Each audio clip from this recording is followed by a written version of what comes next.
En esta clase vamos a hablar de tipos de dato. Un tipo de dato es un atributo que indica a la computadora cómo gestionar ese dato, cómo interpretar su valor. En R, los tipos de datos son numeric, integer, logical, o también boolean, character, o también string, vector, matrix, array, list y data frame. R adopta el tipado dinámico. Esto quiere decir que el tipo de una variable lo define el dato al cual apunta y por lo tanto se asigna durante la ejecución. Recuerden que una variable, es un nombre, pero en realidad es un apuntador a un sitio en la memoria donde se guarda el valor, donde se guarda el dato. Ciertas funciones operan con determinados tipos de datos, por lo cual conviene disponer de herramientas para averiguar el tipo de dato en tiempo real, es decir, durante la ejecución del programa, porque durante la ejecución del programa un tipo de dato el tipo de una variable, el tipo de dato de una variable puede cambiar. Para este fin vamos a repasar tres funciones: class, typeof y mode. Pasemos a nuestro notebook. Esta tabla compara estas tres funciones. En dato están los distintos tipos de datos que podemos encontrar y en las columnas correspondientes está cómo lo interpreta, cómo lo describe la función. Por ejemplo, un número entero para typeof es un integer y un número real es double. Pero para la función mode, ambos son numeric. Nuevamente, para la clase de número entero es integer, pero la clase de un número real es numeric. La otra diferencia entre estas tres funciones se da con la función. Para typeof, la función se reporta como closure, que es un tipo particular de función. Para las otras dos funciones se informa como function. En los otros casos no hay diferencia. Lógico, carácter, lista y factor, no hay diferencia entre las tres funciones. Pasemos al notebook. Vamos a mostrar una salida de typeof completa. 42L, recuerden que L determina que es un número entero. Si no está la L, lo toma como float, como real. Después tenemos una variable lógica, booleano, luego un carácter, luego una lista, luego una función, un factor y una matriz.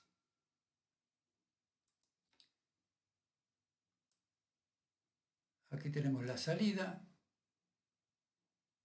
Para el caso de 42L es en integer, 42 solo es double y lógico es true es lógico, hello es character, lista, función es closure, integer y double para los factores. Factor, recuerden que es integer porque la representación interna de los factores se da con números enteros. Los otros casos los pueden correr ustedes a gusto, pero lo que simplemente va a demostrar lo que ya está dado en la tabla que vimos anteriormente. Ahora, dado un tipo de dato, o asignado un tipo de dato a una variable, es posible cambiarlo. Veamos algunos modos de coercionar el tipo de dato. Tomemos el caso de una lista. Esta es una lista, esto es simplemente una descripción de lo que va a ocurrir. Tomo clase de X antes, o sea, originalmente, después de haber definido la lista, y luego hago clase de X y le asigno mi clase, es una clase inventada. Y veamos qué opina ahora class.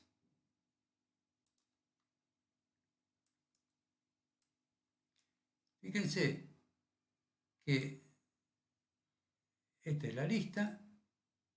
Antes de la coerción, el resultado es list.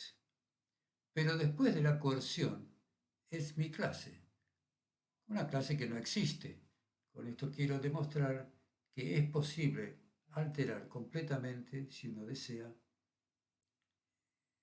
algunos tipos de datos. Hagamos un ejercicio similar, pero usando typeof. Si corro typeof x después de definir x como lista y luego quiero cambiarla a mi tipo. Veamos qué ocurre ahora. Ahora no puedo. Es decir, con typeof yo no puedo alterar la descripción del tipo de dato. Me da error. Una forma de coerción que sí van a utilizar con frecuencia es empleando funciones que comienzan con as punto, as integer, as character. Veamos qué ocurre cuando yo aplico as integer a este número real, 3,2, y luego a un número también real, pero que está próximo a 4, y luego a un entero, a un carácter 8, un texto 8, pero yo le pido que me lo convierta a entero. Y por último, a un entero, y yo le estoy pidiendo que lo convierta a carácter. Este es el resultado. Cuando convierto 3.2 a entero, me devuelve 3. Y si es 3.9, también me devuelve 3. O sea que as integer trunca el valor real. En el caso del carácter 8, efectivamente lo ha convertido al número entero 8. Y en el caso del número entero 8, lo ha convertido a un carácter 8. Si por curiosidad quisieran saber cuánto está ocupando el espacio en la memoria algunos de los objetos con que están trabajando, pueden usar la función object.size. Acá le vamos a pedir que me diga cuánto espacio está ocupando este carácter, la S, y cuánto está ocupando este otro objeto que es letters, el alfabeto en minúscula, repetido 1000 veces. Object size 112 bytes. Y la repetición 209.500 bytes. Quizás se pregunten por qué, si S, o sea, un carácter, debiera ocupar únicamente un byte, tengo 112 bytes. Pues porque, además del objeto en sí, R tiene que acomodar, tiene que asignar espacio para otros complementos de ese objeto. Para concluir, podemos decir que mode se usa poco. Es un legado del lenguaje S, precursor de R. Así que en general van a usar typeof. Y van a usar class cuando quieran conocer la herencia de un objeto. Class se refiere a clases y esto es parte de la programación orientada a objetos.